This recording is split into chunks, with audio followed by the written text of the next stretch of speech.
Tally का full form क्या होता है? आप बताइए। आपको पता है? आपको पता है? आप टैली में कौन सा वर्जन के बारे में पढ़ रही है? ERP 9। आप लोग पढ़े होंगे सर्ट। सर्ट कंपनी से क्या होता है? कंपनी क्रिएट से क्या होता है? हम कंपनी क्यों बनाते हैं आप बताइए। कंपनी क्यों क्रिएट करते हैं?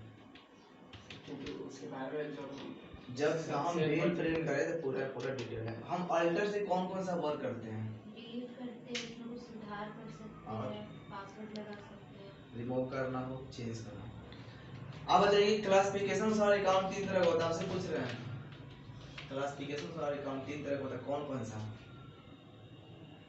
आप बताइए। पर्सनल अकाउंट का एग्जांपल एक बताइए। Bank account. रियल अकाउंट का एग्जांपल बताइए।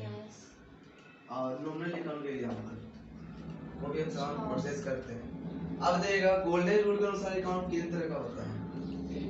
तीन तरह का कौन कौन? पर्सनल अकाउंट का एग्जांपल याद है? Debit the receiver, credit the giver. तो अगर मान लीजिए डीआर का फुल नेम क्या होता है? और सीआर का फुल नेम क्या होता है? और अगर हम जो अकाउंट इन्फो के अंदर में जाते हैं तभी तो सर्ट क्रिएट का ऑप्शन आता है। तो अकाउंट इन्फो में जाने के लिए शॉर्ट कोड क्या होता है पता है?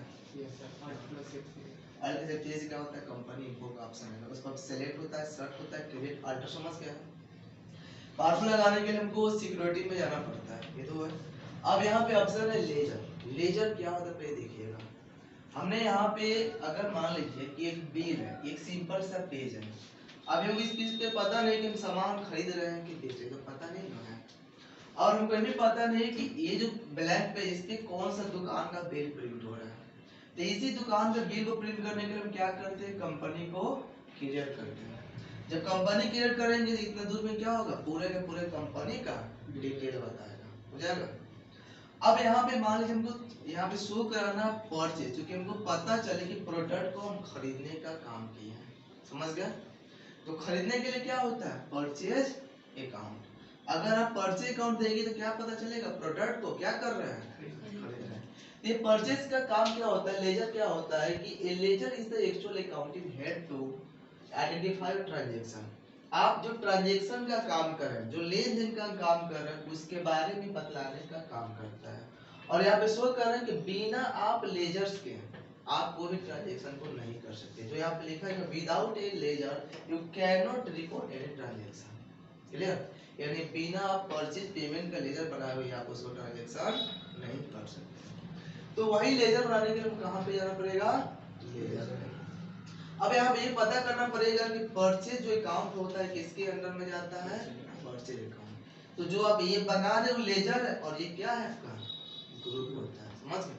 सपोर्ट मान लीजिए कि दुकान है और ये दुकान पे जब जाए कोई प्रोडक्ट को खरीदिएगा ना, तो खरीदने के लिए किसका लेजर बनाइएगा? परचेज अकाउंट का। क्लियर? अब परचेज जब कीजिएगा, आपका दुकान मोतिहारी में है और आप गए ढाका प्रोडक्ट को खरीदने, तो वहां का आप उसके लिए क्या हुए? सप्लायर हुए, और वो आपके लिए क्या हुआ? कस्टमर हुआ। ठीक है? तो जब आप कस्टमर किसके अंदर में जाता है? कोई भी कस्टमर सन्ड्री डेबिटर के अंदर में। कोई पूछे कि बताइए परचेज अकाउंट किसके अंदर में जाएगा? परचेज अकाउंट के अंदर। सेल अकाउंट सेल अकाउंट के अंदर में। परचेज ब्रोकर, जब भी परचेज की बात हो तो सारे परचेज अकाउंट के अंदर में ही जाता है।